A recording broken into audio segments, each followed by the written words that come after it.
Hey everyone, and welcome back to the channel. Today, we're diving deep into one of Japan's most dramatic and misunderstood historical moments. Forget the Hollywood movies for a second. Because we're talking about the real last samurai, Saigō Takamori, and his fateful final stand at the Battle of Shiroyama in 1877. Who was Saigō Takamori? Well, he wasn't just some random warrior. He was a giant of his time, both literally and figuratively, standing over 6 feet tall. He was a key figure in the Meiji Restoration, the very movement that overthrew the shogun and restored the emperor to power. He was a modernizer, a visionary who helped build the new Imperial Japanese army. So, how did this hero of the new era end up leading a rebellion against the very government he helped create? That's the tragic irony at the heart of this story. The core of the conflict was the samurai class itself.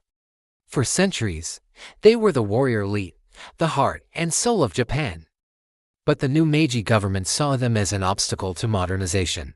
They stripped the samurai of their privileges, their right to carry swords, and even their stipends. Imagine being told that everything your family has stood for generations, is now obsolete. Many samurai were left jobless, impoverished, and without a purpose. Saigō, deeply empathetic to their plight, couldn't stand by and watch his former comrades suffer. He resigned from the government and returned to his home domain of Satsuma. There, he became a rallying point for disgruntled samurai. Tensions escalated, and soon, what started as a protest became a full-blown rebellion, the Satsuma Rebellion. For months, Saigō's army of traditional samurai warriors fought a desperate battle against the modern, conscripted Imperial army they themselves had helped to train. They were skilled, brave, and fighting for their way of life, but they were hopelessly outmatched. The Imperial forces had superior numbers, modern rifles, cannons, and a relentless supply chain. Saigō's men had swords, dwindling ammunition, and sheer willpower. The rebellion culminated in the Battle of Shiroyama in September 1877. After a long siege, Saigō was down to his last few hundred loyal followers, cornered on a small hill overlooking the city of Kagoshima. They were out of food, low on ammo, and surrounded by 30,000 government troops. The end was near, and they knew it. What happened next is the stuff of legend.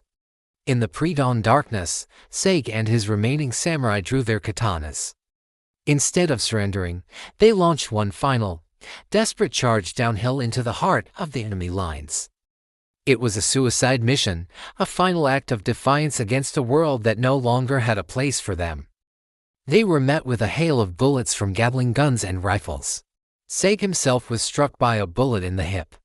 According to the most accepted accounts, he performed seppuku, the ritual suicide of a samurai, with the help of one of his trusted men, ensuring he died an honorable warrior's death rather than be captured. His final stand became a powerful symbol of the death of the old samurai way of life. So, was Saigō Takamori a traitor or a tragic hero? It's a question historians still debate. He rebelled against the government, yet he was posthumously pardoned by the emperor and is now celebrated as a national hero in Japan. His story isn't just about a battle in 1877, it's about the painful, chaotic clash between tradition and progress, and a man who embodied the very soul of the samurai spirit, right up to its very last breath. Thanks for joining me on this journey into Japanese history. If you found this story as fascinating as I do, make sure to hit that like button and subscribe for more deep dives into the past. See you in the next one.